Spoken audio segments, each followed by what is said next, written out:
really valuable lessons, especially as we're here kind of growing and connecting and becoming way more present with one another as an entire species. And how do we do this? Like, how do we really embrace the energy and the currency that we're all bringing into life? And what we often see is the only way to do that is to really understand transparency and vulnerability. And in that, we find that it's really all about love. So here today, we're talking about Protocol.Love, and what it is. Our goal is to build a Facilitators Guild so that all of the people that are interested that are on this call and more that maybe will participate in a possible next one, we'll get an opportunity to learn about what it's like to facilitate the protocol of love into collectives, into businesses, into organizations, into communities, eco-villages, and what it means for all of those different individuals that are within each one of those collectives, and how that relates to certain things like currency and energy, food, shelter, water, fundraising, all the different things that we've been used to in kind of the game A paradigm of having a job and having an economic system, and then trying to adjudicate that to our time and our presence and our gifts and all of the things that come along with living life together. So yeah, I think that's maybe a good intro. Thank everybody else again for just really showing up and being interested, and we hope to be on this journey with you all. And I'm going to hand it back over to Ray to kind of talk about where we're at right now and how we arrived here together. So thanks, Ray.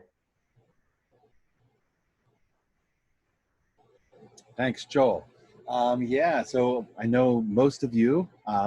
So honored to see so many faces of so many of my favorite people in the world. Thank you so much for being here as we start to share this work and expand the work. For those of you that don't know me, I'll just share the quick background that I started programming computers at the very young age of 6 or 7, and had a career path right out of high school as a professional programmer. Opted out of that career path because I wanted more freedom than the cubicle. So became an entrepreneur and won the capitalist game and became pretty wealthy by my early 30s to realize money wasn't the answer. Around that time, I got into political activism when I found out how money worked and how, even though I thought I was a winner in life because I made a bunch, that actually I'm just part of a greater system that's not creating a win for a lot of life. And sitting with that was hard to deal with, and that got me very angry for many years, and and scared about what was happening on the planet. And from there, I got into political activism, won that game when I organized a march, and about 10,000 people showed up to support transparency about our money system and to create freedom, peace, and prosperity through sharing of the knowledge. And realized that was just a drop in a bucket. 10,000 people, which felt like a huge success, did not change the world. So I started to realize changing the world is an internal process. It's an inside job. And getting into the internal transformational growth path around 2010. And somewhere in there around 2013, 14, realizing what it's really going to take to get people, or at least having ideas about what it might take to get people living together in community, collaborating together openly and transparently without power games and money games happening within business ideas. And when Ethereum came around, I thought, this is it. The smart contracts is the way. So started doing some development work on the smart contracts and was not impressed, realized the scalability issues very quick. Ended up joining the Holochain team, who doesn't have scalability issues. They actually asked me to help them come develop and launch Holochains, which was a huge honor. I know I needed Holochain to launch what I ultimately wanted to launch. Joined that team, helped them launch Holochain, and when they started having to get into more management, former corporate operations, that was not for me any longer. And so I started to work on what ultimately has become Protocol.Love here, which is a protocol built on Holochain. And really the underlying goal of all of this is balancing the masculine and the feminine. It's about allowing a more sensing, nurturing feminine energy to make its way into our business systems, our economic systems, to find balance. And the way we know the trend, in order to create balance, that trend has to be adding more feminine to the mix. So that is really one of the underlying goals. And so our hope here is that some of you present on the call will ultimately choose to become a facilitator, of Protocol.Love that's going to help organizations, help collectives of people that want to come together and start something and do something in the world together. We're going to hope that you want to help them do that by using Protocol.Love to create vulnerable transparency in all the operations. The theory goes that if we have vulnerable transparency about all the operations that are happening in the world, all the different companies, all the different governance, all the different economic systems, if we can see into who the people are behind that and how the operations are happening and how decisions are getting made and over what assets their decisions are getting made about.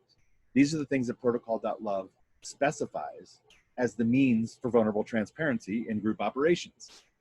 And so you can read all about that and all the details at Protocol.Love, which is a URL, and we'll be reviewing it a little bit on this call as well.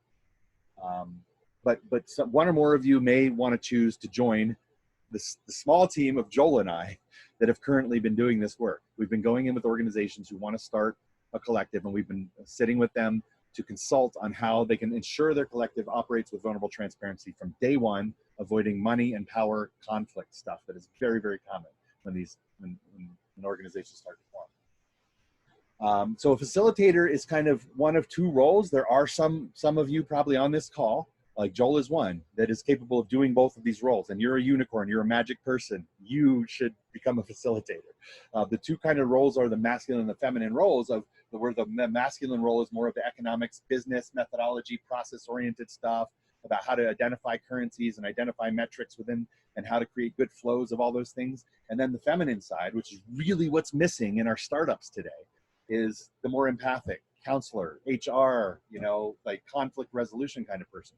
It's really going to hold space to make sure all voices are heard and to look very subtly for those power imbalances that start showing up right in the beginning of these conversations.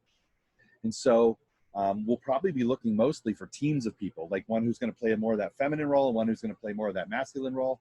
Be clear, I just have to remind everybody that when I say feminine and masculine, I'm not talking about men and women, of course, right? Feminine and masculine are energies that are inherent in all of us. So, but we'll try to team people up probably who are one more feminine oriented, one more masculine oriented. And if you really are capable of holding both of those, then you can totally do this on your own. I do my best, trust me. I tend to be a more process oriented masculine guy. And so it's been really, really good experience to have some feedback loop of doing probably about 15 of these collective foundational documents to start up organizations.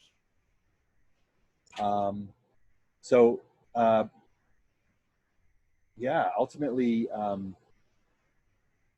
that's all I have to say right now at this section. I'm going to get into a lot more reviewing of the details of Protocol.Love and exactly what it means and exactly what the process is to go through a collective foundational document with a group of people. But for right now, I'm going to pass it back to Joel to share a little more. Wow, thank you, Raymond. That was awesome. It's awesome because I know that several of those people that you had just mentioned is going through the process with, some of them are on this call. So I think that's a really good segue into honoring everybody so far that has said, you know what, I got to find a way to do this thing with everyone else. And I know there's like this key in here of how to be transparent. And I don't want to be a technologist, but I know there are people that want to be a technologist. I know there are systems and ways that organizations and businesses are using technology that can help these goals come to fruition and help them align to the source of the idea, the source of the energy, the source of the transformation that's occurring in kind of this paradigm shift that we're all, a part of.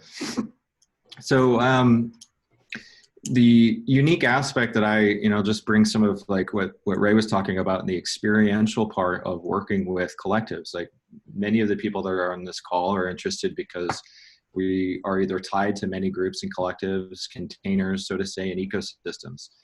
And a lot of us are, carry a lot of that feminine energy, that empathic energy to be able to see the subtle nuances in communication patterns that are maybe healing or maybe looking at business opportunities that are getting stuck in idea phase or detail phase and really just feel into the currency of what's really important for, maybe a person or a group to express what's coming through. And in that process of kind of, feeling and sensing and knowing, that gives us an immediate insight to things like metrics. And, hearing a group of people, let's say, discuss what's really valuable, what's really important, in a construct, beyond the different contexts of how the projects may look in the real world. The construct that's coming through is, really the essence. It's the energy of giving. It's the energy of service. It's the energy of loving. And then we kind of, sink into the reality of where we're at, and we're seeing large problems get bigger and bigger, and smaller and smaller and smaller capacities for groups or humans, let alone to really move into awareness, move into a place of capacity to alleviate some of those pressures that can be alleviated immediately. And so facilitating a simple protocol, in kind of business world and all of that, they all follow the same protocols that have been handed down. It's just very distorted. It has a lot of layers on top of it, a lot of changes, a lot of new precedences, a lot of control structures have been put in place on top of these really core principles, these universal laws of living and being in this reality and breathing in this air. So thinking about how to approach these different opportunities or collectives or challenges, facilitating a protocol seems to be very, very simple, and it really is. And I think that the fact that you are all here probably have a certain level of mastery already, that you're working with people, you're working with groups in an omni-win capacity, really uncovering all of the maybe latent tendencies, and allowing them to kind of just clear away while this newness, this here, this now is really becoming more known and present. And that's what facilitating a group is like. And when we can agree that there is a common protocol to love, and it's basically transparency, and after that, it's like our metrics are then defined in the individual kind of collective, which then tags into the ecosystem. We start to see the relativity of everything. We start to see the subjectivity of everything. And we can easily move into the decision making. We can easily move energy into the system where it needs to go. And we can even do that somewhat autonomously and automatically without really a lot of intervention, because it just happens. And so these are some of like the points that we're looking for a group of people that really can tap into this higher set of awareness around like these feminine processes, these spirals of information that don't always come at once, and allowing a process to unfold that might look totally new and not a lot of people know what it looks like because it's still very organic. And just facilitating that, being a container for that to allow then definition to come into place, and to add things like metrics and vision and the mission and the different, kind of organizational processes that keep every business or B Corp or nonprofit alive. And it doesn't take away from any of those processes or any of those structures. It adds to it, and it creates a new source of information, both, impact information as well as influence information, which is currency. And all of that information is open and able to become aware of itself in different ways by anybody in a collective that's operating in this way, in this vulnerable kind of transparent way, and building maybe applications or documentation or videos that are all stored on the holochain that moving into a protocol like this allows us to do. That gives us digital identities. Those digital identities can then provide us access to economic ability. And that economic ability could be exchanged in a number of ways, preferably, looking at facilitating groups to understand that on their own is certainly what we're looking to. Is you, as the great leaders and the great seers of the world, is spending enough time with these collectives and the groups to see the different currencies and to help facilitate the process of manifestation of them, because they just kind of come on their own. And there's many different forms, many different kinds already. And looking at the different types of, at the meta level, looking at maybe the personality matrix, or analyzing the identity of a certain collective and maybe certain color patterns, or how they like to shift and move energy, and how that complements another maybe person or collective that can help bring some of the substance that they've been looking for, just by understanding personality in different collectives, personality in the ecosystem. And facilitating groups to come together in new ways, and opening up that idea of creativity. And that, of course, is good for all of us, because the more we do that, the more information, the more digital identity storage that we have, and the more digital identity storage we have, like Ray was talking about with technology, we're putting value into an ecosystem, into an exchange, into a currency that can be put on a wallet on our phone. And that solves a lot of problems that I think a lot of groups have had over time, is how to not just be sustainable from a currency perspective, but how to be truly regenerative. So yeah, I think maybe, yeah, bottom line is you all are all the weavers, and really what our goal is to open up the facilitation with a single protocol. And this protocol just is love, and there will be other protocols that will come about that will also want to work with in tandem, whatever those protocols might be, and how they all relate back to loving kindness and transparency and vulnerability as kind of the essence of how we form our circles, how we sit around our fires, how we make decisions, how we honor each other's input in space and time, and also honor the collective and the ecosystem.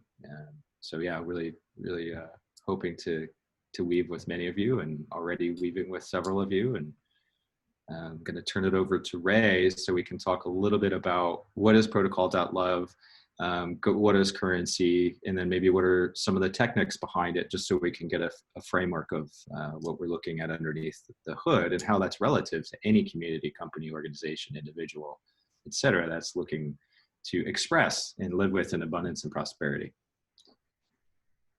Ray. Cool, thanks, Joel. Let's see if I can get the right screen shared here. And we're just gonna, what I'm gonna do is just pull up the Protocol.Love website, so all of you can do this on your own anytime and relook at any of this material. But we'll just give a quick overview of exactly, you know, for those who don't know already, what exactly we're doing here. You see my screen, yes? So one of the core definitions that you'll hear us talking a lot about is currency. And Joel must have said it 10 times, because it's that key to everything we're doing here. And there was a group that redefined what currency is about 15 years ago by calling it current-C. That means we can see the current in the flow of exchange that's happening, right? That's what currency allows us to do. It allows us to have metrics that are useful for analysis, for abstract analysis of what's happening in the human system.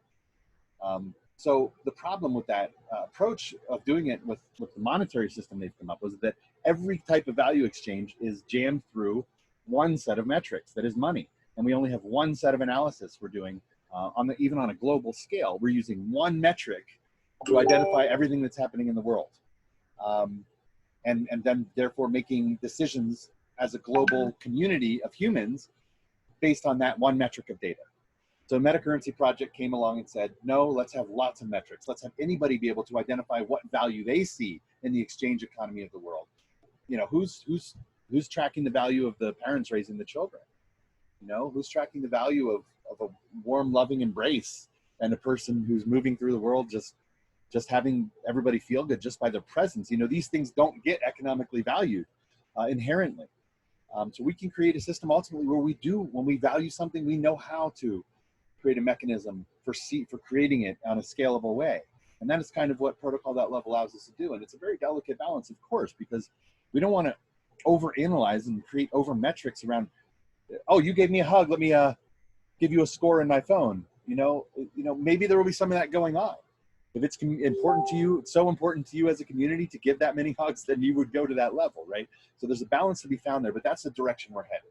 Finding that balance of being able to have scalable metrics that can be analyzed, right, by all of us, and having it all be transparent. So now we don't have the data silos that currently exist, whether it's with the federal government or the intelligence agencies or Facebook or Google, right? They have all our data. It's all going in there. They can make very intelligent decisions about certain things, and it's always used to empower, right? It's always used to empower the central core and empower those that have access to the data at the expense usually of everybody else's power. So we can create a new ecosystem of information and economic flow that recognizes all the values of all the communities on the planet and enables us to build systems that are ultimately an all-win for all life.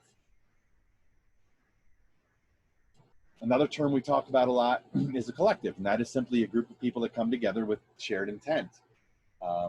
Says here, a working group of people that share an investment of knowledge, time, talent, energy, money, or some combination thereof towards a common goal.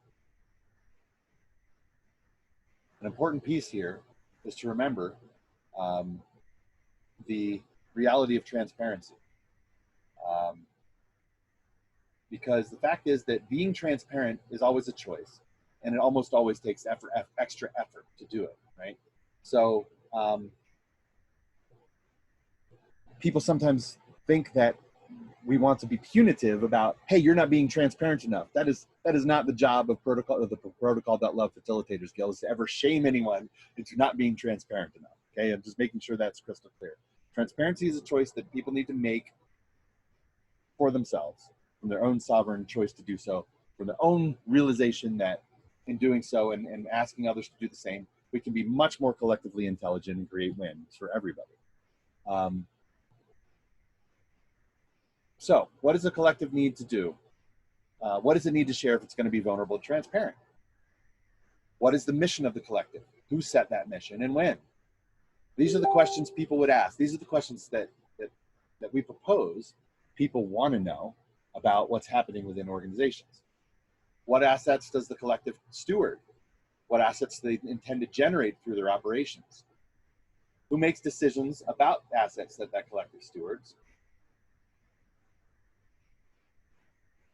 How are those decisions being made about those assets? What, when, why did certain decisions get made? How do the stewards reach their level of influence? How do others have a voice in the conversations? How do they become a steward?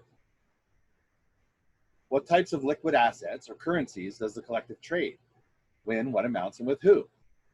So that's more like standard accounting ledger type stuff. And have that open for the world to see. What do other folks do if they feel like the stewards of an asset are making bad decisions that affect them, their community, or the planet? So if we can answer these questions through an open protocol that anybody can look into and find those answers for themselves, I think we really, really create a new standard of operations in the world. So how does it work? Generally, it starts with the collective foundational document. We've talked about that a bit on this call already. A collective foundational document template is right here on the Protocol.Love site. If you ever want to look at that and review that, this is really the kind of the key thing that you want to familiarize yourself with if you have any intentions to become a facilitator. This is ultimately the output of what would happen from what is generally about an 8-hour session. I haven't found a time when 8 hours has not been enough, and oftentimes it can be done quite sooner than that.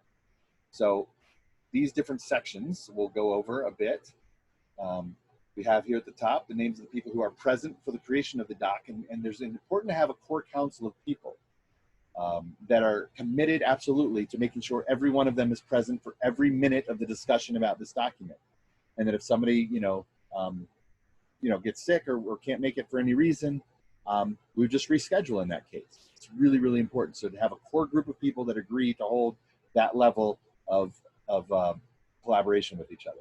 And then if anybody else is not going to hold that level, but they do kind of want to be part of it, then you can name them as well separately. But be very clear about who is absolutely committed to being there, and who is also participating. Vision and mission. These we'll get into a little bit more. Where in another document, generally you want to start working with a group on this when they have a pretty clear mission and vision already. Okay, I have accidentally stumbled into times when I went in with a group and realized they don't have clarity about their mission and vision, and I spent 4 or 6 hours of the 8-hour process just helping them get clarity. That's not a role I felt that was a good use of my time. And so I just definitely recommend that that stuff be pretty clear. And what all you're going to do in the facilitation process is you're going to get that written down, and you're going to help ensure that everyone present on the call is fully in alignment. And that in itself, whatever techniques you have for that, we would love to know about. We'd love to share within this group. Currencies.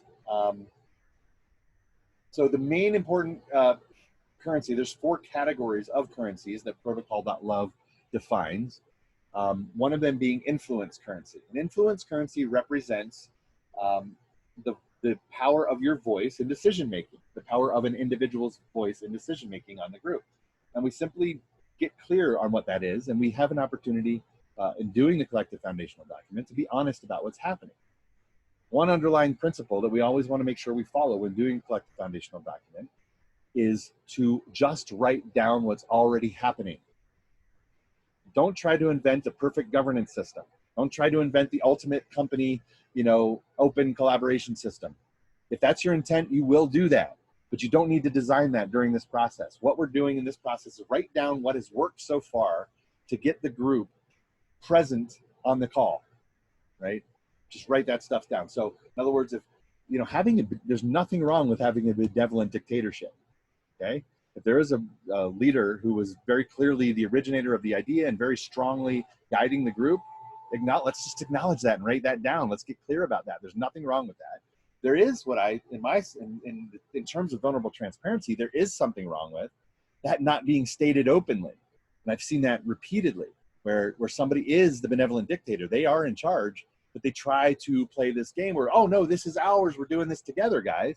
And that can work really well, and everybody can feel fully empowered for a long time. But what can happen down the road is if there's not clarity about that stuff in writing, that one day you wake up and that person in charge realizes, oh, thank you very much for your efforts. I'm going to go on my own now, or I'm going to do this over here. I'm going to do it a different way. And I can't tell you how many times I've seen that sad story play out. And so it's really interesting and critical at this point to get clear on influence. Who is making the decisions here? And if it is something where you really, truly are coming together in collaboration, then that's the example we're looking at here, where two cohorts, these you would name the individuals here, and you would identify the amount of influence currency they hold. And in this instance, both of them have the same amount of influence currency, saying it is an equal collaborative opportunity. Mission metrics currencies are, when you read your mission up here, when a group knows what they're up to, how can they prove that they're doing that efficiently and effectively? Using metrics, using some kind of accounting, transparent metrics. And so you write down the mission metrics currencies that can best help you identify when and how well you're doing on accomplishing your mission. Other currencies, a very critical one to talk about up front, is equity currencies. In Protocol.Love ontology, equity currency simply means recognition of contribution. In the old sense, equity currency would generally be who's gonna ultimately be receiving the net profits.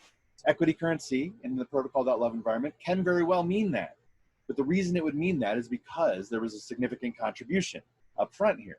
So I also recommend Protocol.Love. The general recommendation is to create multiple and as many potential streams of equity currency as there are types of contributions, and really break those down. There's reasons for that I won't go into right now.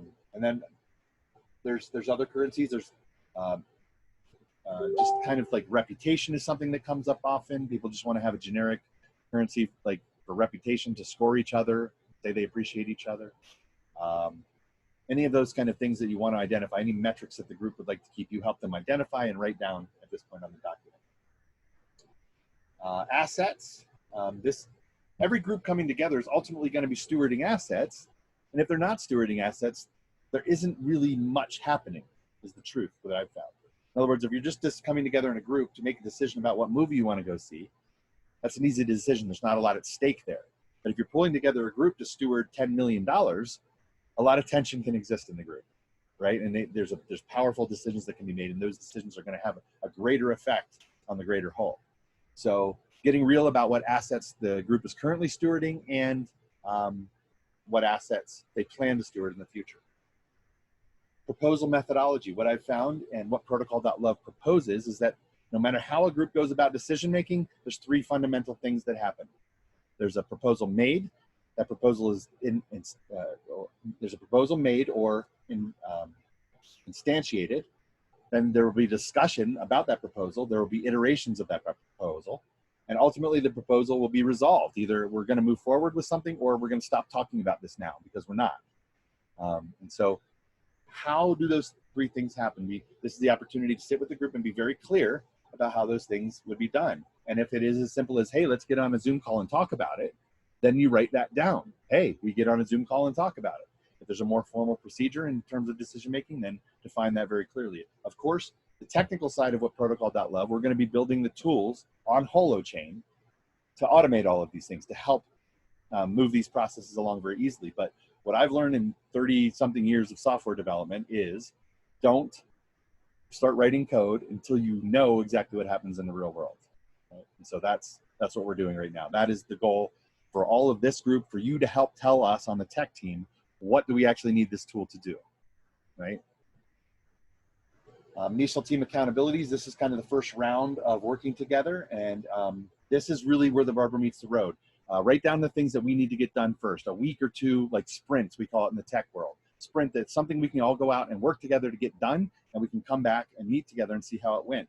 Until that first iteration of getting stuff done is accomplished, and everybody on the team can say they are happy with how it went, I would venture to say we don't know if this collective is going to make it.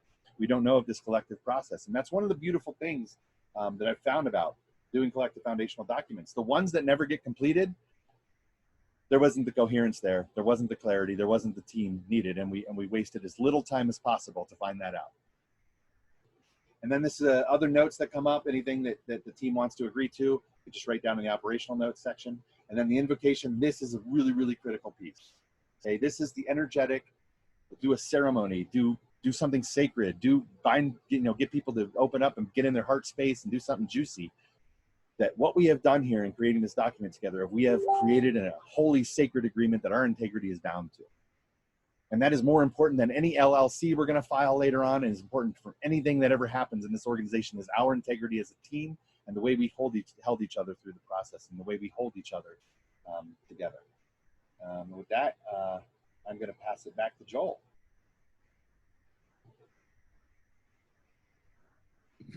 Whoa, that was awesome. Thanks, Ray. Yeah. Thanks for adding that little bit of context at the end about, oh, now that you've done this, go create an LLC or your 501c3 or your B Corp or whatever it is, matching the necessary game A paperwork, essentially, where this is not present in most processes. Now, there are lots of consulting groups that specialize in this. There's lots of startup groups and accelerators and investment circles that, for a long time have been teaching very simple protocols to founding team members. But nothing has really been protocol in terms of agreeing as an industry, agreeing as an ecosystem that there is a single protocol. And I think now that we can probably just point and say, well, transparency is a pretty good one to start with, because that's the gateway to all the other protocols. And when we sit in ceremony, or we are gifted sacred wisdom from elders or ancestors, they speak of protocols. They speak of, speak of the simplicities in the beginning and how important the beginning is, and starting at the beginning and starting with the first thing. And so this document then becomes that living, breathing beginning, which permeates through all the different channels and streams and rivers that are going to come from this kind of wealth and ocean of life that is this new collective, and all these people putting these energies into something coherent, something of a gift, something of impact, something of influence. And we all know that we're doing this to reach everybody. And when we reach everybody, then everybody is inclusive. Everybody's all win. Everybody's in the most abundant currency possible in the flow. And we're kind of operating autonomously, regardless of which ecosystem or exchange or currency that, we're interacting with all of them, including US dollars. And that's kind of a key point to make, is that this is very harmonious and very extensible into the business world, into the investment world, into the governmental world, into the data and networking and operational world and that, there's a lot of this movement going on, even from the founders of Holochain and the Metacurrency project, is to focus on protocols. So as we develop these habits working within protocol and building these large things together, groups and villages and communities are bigger than they used to be. And we're following these protocols, and we have the techniques, the tools and the interfaces to make that easier, not to take away from our energy and put it somewhere else, but to keep it right where it is, which is, in this life, in this body, in this breath, in this group, in this moment that we're all sharing together, and not losing any of that energy without, some visibility onto, well, how do we avoid that in the future? Those are opportunities that we can start to see in our collectives and organizations, especially our nonprofit organizations and NGOs, so to say, who have peddled a lot of transparency in the past, and unfortunately been really, really missing a protocol to agree on that a government can look at or a citizen can look at on both sides and be like, yeah, that's pretty transparent. Thanks for doing that. We'll continue to support the effort. And that takes away a lot of energy for fundraising, helping figure out the basics of human resources and process orientation and, all the stuff that all the different groups of people end up doing together. This just simplifies it, gets it back to its nature. And allows something much more organic, something much more feminine to arise, so that we're not sitting around figuring out what to do next. That comes from within every time when we get together, and voila, something new happens. And so this just facilitates. And what did we do? Who was there? How did that go? So that as we go out into the world and we're connecting into these bigger ecosystems, these bigger communities, we're setting up our booths, we're building totally new communities on hundreds of thousands of acres. It's still simple and it's still essence. And this group of facilitators is what we're looking for, people that are already walking as a human ambassador and a steward of the earth and steward of all of our ancestors and all of the people that are searching right now. And, so I'll kind of open it up from there. That thank you all so much for your time. And Ray, like, I'm always just wowed by, how we're able to get some of your insight and many years of experience in kind of writing this template out and preparing us all to have this tool that so many of us, in the world have asked for many years. I think we're about at our 10-minute notice. So I'll end with a story. It's similar to Ray's, which is none of this would be possible without you guys. This doesn't exist without you. This hasn't existed without you. Ray and the founders at HoloChain and MetaCurrency, myself, others, many that have been within big movements and large movements at kind of the culture level, have seen a lot of attempts, bringing 10,000 people out, bringing 1 million people out, putting, people in tents all over the world at certain times. These are big movements of energy that eventually, when we get together, it's like, all right, where do we go from here? And when we get into the co-creative process, we still find that there's a lot of lack of transparency. And sometimes it's super basic, like understanding who has the keys to the PayPal account, who has the keys to the WordPress site. And those are things that some of us maybe have experienced in larger groups where we raised a lot of money, and where there's a lot of autonomy and decentralization, like around the Occupy movement, big on decentralization and autonomy and distributing wealth and power, and yet the systems being used. There's no facilitation of those protocols, even though we had protocols. We needed facilitators, and we didn't have enough of them. So kind of turning it back over to the group now. We're done. This is definitely the world's. It's yours. It's all of those who you feel called and empowered to plug into the protocol, as well as facilitate the future of the protocol being used in every corner of society where it needs to enable our collective power and kind of sovereignty and taking our power back, so to say, has been a big one to 2020, is taking our power back. So super happy to do it with all of you. Love all you guys. And that's our need, is to see what happens next with all of you. Yeah. Thank you, Lumi, for all your enthusiasm. Love reading that. This is exciting. Really, so many of you are on this call. Really amazing people. Every one of you, actually, everybody I've seen that I know. And so I'm sure the ones that I don't know are amazing people as well. But we would, one idea we have is to ultimately take a group of us here and actually do a collective foundational document for something like a facilitators guild, where we would all come together and kind of agree on some standards. And so with that, if that's an idea that resonates, let's talk about that a bit. I do have to drop in just 5 more minutes. We were doing great on time at first, and we went a little over. We're going to do this, though. We're going to do this regularly, and so anybody that has any questions or comments, feel free to unmute yourself at this time. I have a couple of things to say. Ray, I just want to vouch for you and say how awesome you are at balancing that divine masculine and feminine, and what this document, looking so simply, actually so deeply is. So commending you there, because I got to work with you on one of it. Yeah. And I think that the facilitators doc would be an amazing place to start, to walk everyone through the process and let us experience it, because seeing you walk through it is different than experiencing it. But all of that is so valuable for facilitators. And I, know at least a handful of you on this call that I know we need to use these like 20 minutes ago, at least, like yesterday. So I'm really looking forward to having you on. I'm happy you're all on the call, and I'm looking forward to connecting with the bigger world as well. I'm really looking towards seeing, every time we create one of these collective foundational documents, we're earning seeds through a seeds campaign. So for me, it doesn't matter what currency exactly we're using, as long as we can agree upon it. So if something's working, like you're saying, then we can unite in that way. Yeah, and that's one of the beautiful things about Protocol.Love. It doesn't specify to use a certain currency at all. It creates the transparency with which you can show the world what currencies you are using. And then if those happen to be holochain currencies, we have a direct interoperability, because we're going to build all this stuff on holochain.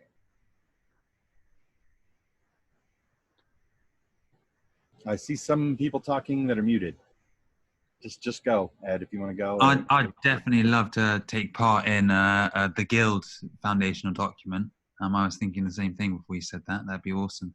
I still feel like I'm getting my head around the little intricacies, partly because I get so excited by Protocol.Love every time I get stuck into the first foundational document. So I feel that will pass. But yeah, awesome.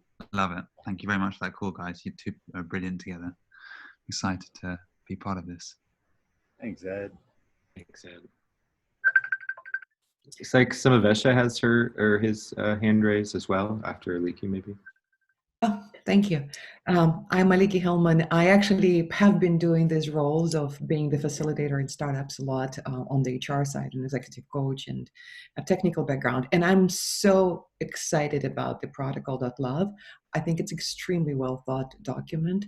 I do believe that this is what is needed for this new generation of business. I know the movements are multiple movements around the world right now about finding that foundation, the different singularity of doing business. And I do believe that this is a great foundation. I would love to participate both as a facilitator and contribute to the founding documents as well. And again, very, very delighted and excited and honored to be here. Thank you. Thank you, Aliki. Thank you. So on that, make sure you reach out to Joel or I if we know that's the direction we want to go, is to start a collective foundational document process. I don't think we're going to do it quite right away, because I know there's a bunch of other people who couldn't make this call. And the other side of that is we do want to keep it to like 8 people maximum. And so one thing I'll say about that is don't worry, if startups and analytics and currencies and like if that's your thing and that's your jam and you really want to dig into all that procedural stuff, it's not actually like, there's no prestige that comes with being on the collective foundational document process. It's actually a paper pushing job. Okay, just want to be clear about that. But what we will do, so we'll have a maximum of 8 people that will participate vocally in the process, right? And then we could open it up to as many other people who want to join and witness as well. We'll do that in the next few weeks or something, depending on just kind of what coherence we see forming here. So definitely reach out to Joel or I if you definitely want to participate in that.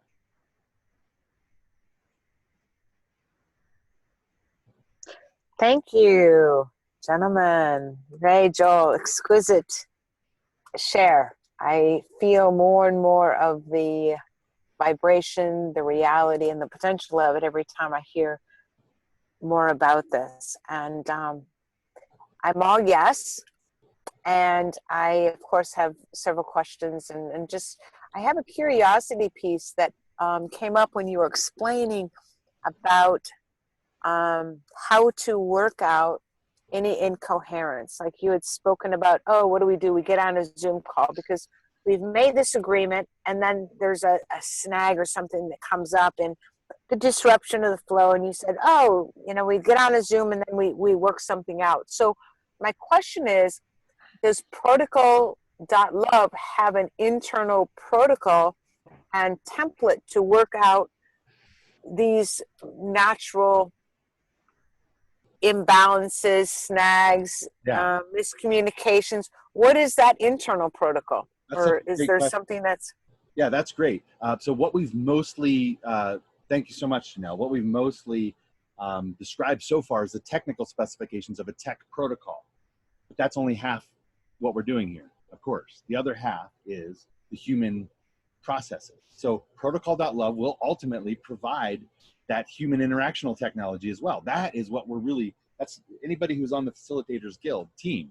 We are going to be tasked with creating a manual for all those kind of human process works, the best of the best from all the traditions and all the practices about how to get groups really juicy about this stuff and make sure all voices are being heard and that kind of stuff. So we will, I think the inherent expertise on the technical side is more present in terms of foundational, moving this forward. And we really, really are looking for you guys to fill the rest of that. So thank you for presencing that, Janelle. I know, Samavesh, you had your hand up, so did you want to speak? Yes. You, my beloved clan, for gathering today. And of course, synchronicity allows me to speak when the most opportune window makes itself available.